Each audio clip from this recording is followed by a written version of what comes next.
मैं शुक्रिया अदा करता हूं अपोजिशन का आज, जिन्होंने तहरीक अदम एतमाद पेश करके हमें ये मौका प्रोवाइड किया कि हम उनको जवाब भी दे सकें, उनकी इस साजिश को अवाम के सामने भी रख सकें।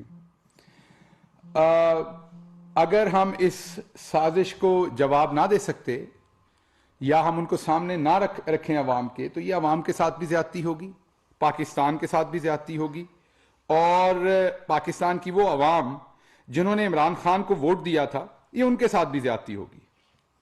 तो सबसे पहले तो मैं कुछ चीजें जो आज के तनाजर में, जो कुछ आज हुआ, जो कुछ आपने अपनी टेलीविजन स्क्रीनों के ऊपर देखा, मैं उसके ऊपर आपसे बात करना चाहूंगा। सबसे पहले देखिए, पाकिस्तान तहरीक इंसाफ ने 2018 में जब इलेक्शन लड़ा, 116 सीटें पाकिस्तान तहरीक इंसाफ को मिली। उसके बाद पाकिस्तान तहरीक इंसाफ ने एक कोलिशन गवर्नमेंट बनाई, वो भी आपके सामने है। पाकिस्तान तहरीक इंसाफ ने कोशिश की, क्योंकि आपको पता है कि जो इमरान खान की जमात है 1996 से, वो एक ऐसा मंशूर लेके आए जो पाकिस्तान में दूसरी किसी जमात के पास नहीं था।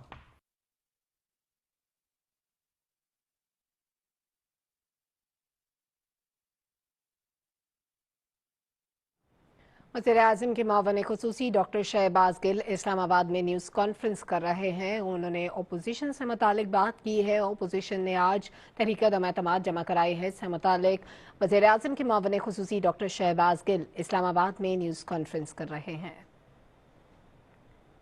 वज़ीर-ए-आज़म के मुआविन ख़ुसूसी डॉक्टर शहबाज गिल इस्लामाबाद में न्यूज़ कॉन्फ्रेंस कर रहे हैं। आज अपोजिशन ने तहरीक अदम एतमाद जमा कराई है। इससे मुतालिक डॉक्टर शहबाज गिल ने बात की है। वज़ीर-ए-आज़म के मुआविन ख़ुसूसी डॉक्टर शहबाज गिल इस वक्त इस्लामाबाद में मौजूद हैं और न्यूज़ कॉन्फ्रेंस कर रहे हैं और उन्होंने अहम मामला पर बात की है। इसमें ये मामला भी बातचीत का हिस्सा है, जिसमें अपोजिशन की जानिब से तहरीक अदम एतमाद जमा कराई गई है। आज उन्होंने कहा कि मुल्क की तरक्की की राह में रुकावट डालने की कोशिश की जा रही है। वज़ीर-ए-आज़म के मुआविन ख़ुसूसी डॉक्टर शहबाज गिल इस्लामाबाद में न्यूज़ कॉन्फ्रेंस कर रहे हैं। उन्होंने कहा कि तहरीक इंसाफ ऐसा मंशूर लेकर आई जो किसी के पास भी नहीं है। पाकिस्तान तहरीक इंसाफ ने 2018 में 116 नशिस्तें जीत कर इत्तेहादियों के साथ मिलकर हुकूमत बनाई। तहरीक इंसाफ ऐसा मंशूर लाई है जो इससे पहले किसी के पास भी नहीं है।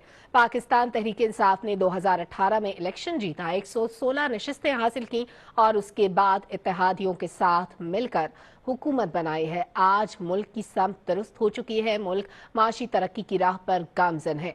तहरीक इंसाफ ने एक ऐसा मंशूर दिया, इस वक्त मुल्क तरक्की की राह पर गामजन है। ये राब्ता हमारा कट गया, जिस वजह से ये हमारी प्रेस कॉन्फ्रेंस जरा थोड़ी सी तवालत पकड़ गई।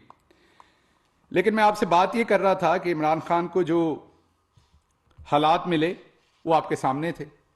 मैं आपसे जो बात कर रहा था कि ना सिर्फ मुल्क की मईशत को तबाह करके मईशत दी गई, बल्कि ये कोशिश की गई जाते जाते कि ऐसी माइंस रखी जाएं जाते जाते जिनसे ये हुकूमत या कोई भी आने वाली हुकूमत जो है वो निपट ना सके। उसके बावजूद हमने जब हुकूमत संभाली, अपने अथादियों के साथ मिलके एक भरपूर कोशिश की कि किसी तरह से हम इस सारे बिगड़े हुए मसले को सुलझाएं। जारी बात है, हमारा एक मंशूर का हिस्सा था कि हम एहतसाब करेंगे, अकाउंटेबिलिटी करेंगे, उसके ऊपर भी गामजन रहे। हालांकि आपको पता है कि पिछले 75 साल में मुल्क का जो सिस्टम है, बदकिस्मती से, वो भले इंसाफ का सिस्टम हो, भले गरीब को किसी किस्म की भी कोई और चीज पहुंचने का सिस्टम हो, वो ब्रोकन रहा। लेकिन उसके बावजूद इमरान खान ने इंसाफ किया अपने ओहदे के साथ। इमरान खान ने इंसाफ किया जो मैंडेट उसको कौम ने दिया था उसके साथ, और कोशिश की डिलीवर करने की। लेकिन आज जो मैं आपसे बात करना चाहता हूं वो बुनियादी तौर पर उस प्रेस कॉन्फ्रेंस के ऊपर है जो आपने प्रेस कॉन्फ्रेंस अपनी टीवी स्क्रीनों पर देखी। इमरान खान ने आपको बहुत पहले बता दिया था, 1996 में पार्टी बनाते हुए भी बताया था, 2011 में आपको मीनार पाकिस्तान के जलसे पे भी बताया था। इमरान खान ने फिर अपनी हुकूमत शुरू होने पर भी बताया था। इमरान खान ने हल्फ लेने से पहले भी आपको बता दिया था कि जिस दिन मैं इनको हाथ डालूंगा ये तमाम चोर इकट्ठे हो जाएंगे। आज आपने टेलीविजन की स्क्रीन पर देखा कि एक तरफ फजल रहमान साहब बैठे हैं, दरमियान में जरदारी साहब बैठे हैं और एक तरफ शहबाज शरीफ बैठे हैं। एक कह रहा है कि हम तहरीक अदम एतमाद इसलिए लाए हैं कि इमरान खान ने यूरोपीय यूनियन के खिलाफ, मतलब वेस्ट के खिलाफ एक स्टेटमेंट दे दिया है। दूसरे लफ्जों में वो अपने लफ्जों में कह रहे हैं कि वेस्ट के साथ लड़ाई डाल दी है, वेस्ट के ऊपर कोई गलत स्टेटमेंट दे दी है। और उसी टेबल के ऊपर एक दूसरा मुनाफिक बैठा है और वो मुनाफिक कह रहा है कि इमरान खान ने मगरबी ममालिक की आइडियोलॉजी को यहां फैलाया, तहजीब को फैलाया, एनजीओज और मगरबी हुकूमतों का जो एजेंडा है वो यहां पर फैलाया। एक उसी टेबल के ऊपर कह रहा है बैठा कि इमरान खान जो है वो मगरबी ममालिक के एजेंडे के ऊपर चलता है, और उसी टेबल के ऊपर एक और शख्स कह रहा है कि इमरान खान जो है उसने मगरबी ममालिक को नाराज कर दिया है। हमें तो पता है कि ये मुनाफिक हैं, लेकिन आज मैं आपको एक बात बता दूं। आज जो पढ़ा लिखा मुहिब्बे वतन शरीफ पाकिस्तानी है, जब उसने अपनी टेलीविजन स्क्रीन के ऊपर इन तीनों लोगों को इकट्ठे बैठे देखा तो उसकी रूह दोबारा खौफ से लरस गई होगी। उसकी रूह खौफ से इसलिए लरस गई होगी कि 2008 में जब ये भेड़िए आए थे तो पाकिस्तान के ऊपर 400 से ज्यादा ड्रोन अटैक हुए थे। इनमें से एक शख्स जो दरमियान में बैठा था, जिसका नाम आसिफ अली जरदारी है, उसने अमेरिका को कहा कि मुझे कोलेटरल डैमेज की कोई परवाह नहीं है, आप जितने दिल करता हमले करें। इनको कभी तौफीक नहीं हुई थी कि किसी एक शहरी के जो बगैर किसी कसूर के शहीद हुआ था उसके घर जाके ये कभी फातिहा पढ़ लेते। इन्होंने मुल्की सालमियत को दांव पर लगा दिया। इनके साथ जो बैठे थे उन्होंने भी वही काम किए। और आज अगर इमरान खान पूरे, मैं ये कहूंगा, फोकस के साथ पूरी दुनिया को ये कहना चाहता है और कहता है कि पाकिस्तान एक जिम्मेदार मुल्क है, पाकिस्तान अमन में आपका पार्टनर है, लेकिन पाकिस्तान पराई जंग में पार्टनर नहीं है। क्यों कहता है ये इमरान खान? इमरान खान ये इसलिए कहता है कि इन तमाम की शुरू कराई हुई इस जंग में, जो हमारी नहीं थी, हमारे 80,000 लोग शहीद हुए, 150 अरब डॉलर के करीब हमारी इकोनॉमी का नुकसान हुआ, हमारे बच्चे यतीम हो गए, हमारी इकोनॉमी तबाह हो गई, हमारा कल्चर, सकाफत, हमारी मुल्क की पूरी सोसाइटी की इन्होंने ईंट से ईंट बजवा दी। और आज इमरान खान ये कहता है कि मैं पूरी दुनिया के साथ दोस्ती चाहता हूं, बात करना चाहता हूं, लेकिन मैं किसी की जंग में हिस्सेदार नहीं बनूंगा। आज अगर आप देखें तो बहुत देर के बाद पाकिस्तान के अमेरिका के साथ बाइज्जत और दोस्ताना ताल्लुकात हैं। आज अगर बरतानिया का मौजूदा वजीर आजम है तो पाकिस्तान के मौजूदा वजीर आजम से मिलने का ख्वाह है। आज का आपका बरतानिया का वजीर आजम जो है वो पाकिस्तान के वजीर आजम के माहौल दोस्त किए हुए इकदामात की ना सिर्फ तारीफ करता है बल्कि अक़वाम मुत्तहिदा में उसे मिसाली करार देता है। आज का बरतानिया का वजीर आजम कहता है कि अगर तकलीद करनी है, अगर फॉलो करना है तो इमरान खान को फॉलो करें। जिस तरीके से उसने माहौल दोस्त इकदामात किए, आज वर्ल्ड बैंक बोलता है तो इमरान खान को सराहता है उनके कोविड के इकदामात पर। आज यूनाइटेड नेशन बोलता है तो वो इमरान खान को जो है उनकी तारीफ करता है कोविड के ऊपर। अगर आज इकोनॉमिस्ट लिखता है तो वो नॉर्मेलसी इंडेक्स के अंदर इमरान खान की तारीफ करता है। तो एक बात याद रखिएगा, एक तरफ तो ये तमाम जगहों पर, सऊदी अरब ले लीजिए, यूएई ले लीजिए, अमेरिका ले लीजिए, यूके ले लीजिए, रशिया ले लीजिए, एक तरफ तो पूरी दुनिया के साथ हमारे बेहतरीन ताल्लुकात हैं, और दूसरी तरफ जिस यूरोपीय यूनियन का कहा गया, उसी यूरोपीय यूनियन के हेड जो हैं उन्होंने अभी इमरान खान साहब को टेलीफोन किया और उनसे ये रिक्वेस्ट की कि वो अपना रोल प्ले करें, जो रूस यूक्रेन का तनाजा है उसके पुरअमन हल के लिए अपना रोल प्ले करें, क्योंकि पूरी दुनिया को पता है कि इमरान खान एक वर्ल्ड लीडर है। पूरी दुनिया को इस बात का पता है कि इमरान खान अमन के लिए लीडर है, इमरान खान जंगों का हिस्सा नहीं है।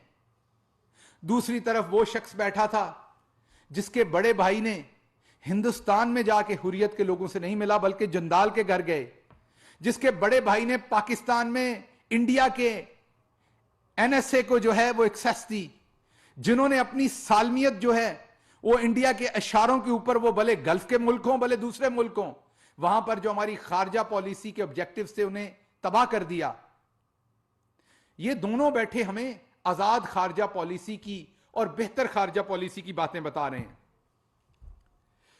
उसके साथ राइट साइड पे जो अपने आप को वजीर आजम के कैंडिडेट कहते हैं, वो शख्स बैठे हैं जिनके मकसूद चपड़ासी ने अपने अकाउंट में 1600 अरब होने का यह बताया कि मेरे तो बॉस ने यह जमा करवाया था। ये पीछे जरा आराम से खड़े रहें, मेहरबानी कीजिए, कैमरे के पीछे जरा आराम से खड़े हो जाइएगा। तो जो मकसूद चपड़ासी जिसके अकाउंट में 16 अरब जमा हुए हैं, उसका जवाब देने के बजाय यह शख्स आज बैठा है अदम एतमाद के ऊपर एक फातिहाना स्पीच दे रहा है।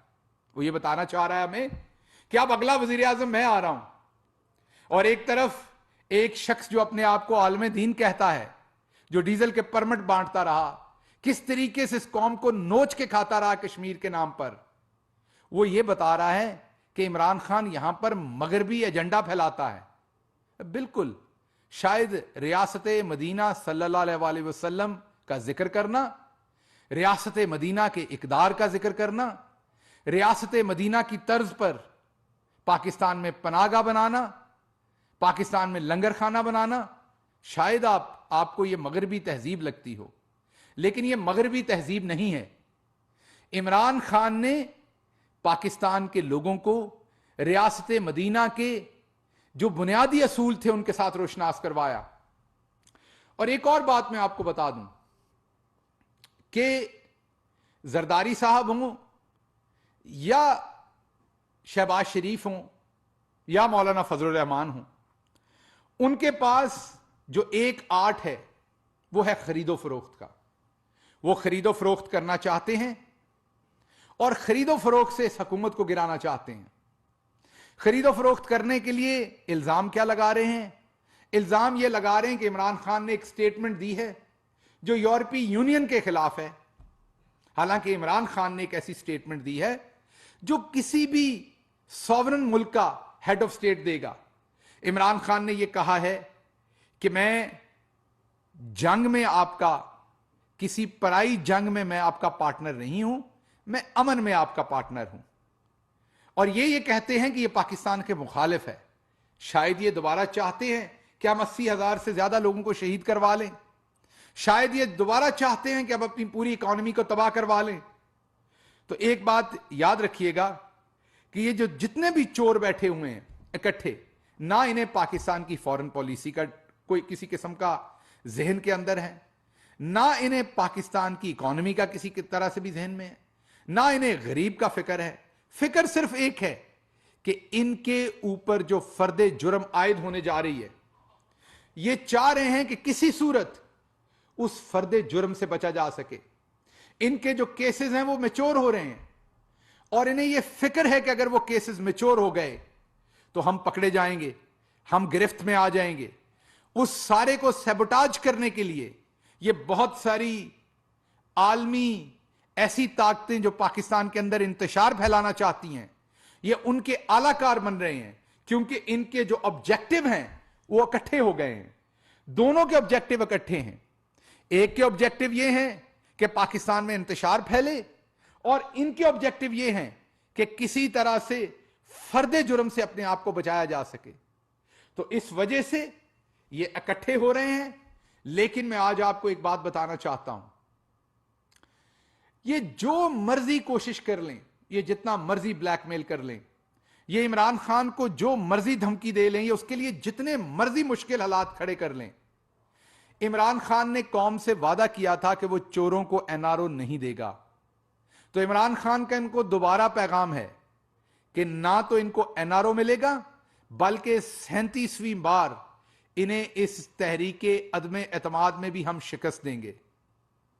इंशाल्लाह अगले हफ्ते के अंदर अंदर आपको दिखाएंगे कि किस तरीके से हम इन्हें शिकस्त भी देते हैं और हमेशा के लिए इनका बोरिया बिस्तर बंद करेंगे, ताकि ये आइंदा इस तरह की तखरीबकारी ना कर सकें। उसके साथ साथ हम इन्हें यह भी मैसेज देना चाहते हैं कि जो मलिक मकसूद चपड़ासी है, उसके अकाउंट में पड़ा जो 16 अरब रुपया है, उसका हिसाब भी शहबाज शरीफ को देना पड़ेगा। तो आपके बैरूनी आका हों या आपकी खुद साज जो तखरीबकारी है वो हो, हम दोनों का दुरुस्त इलाज करेंगे।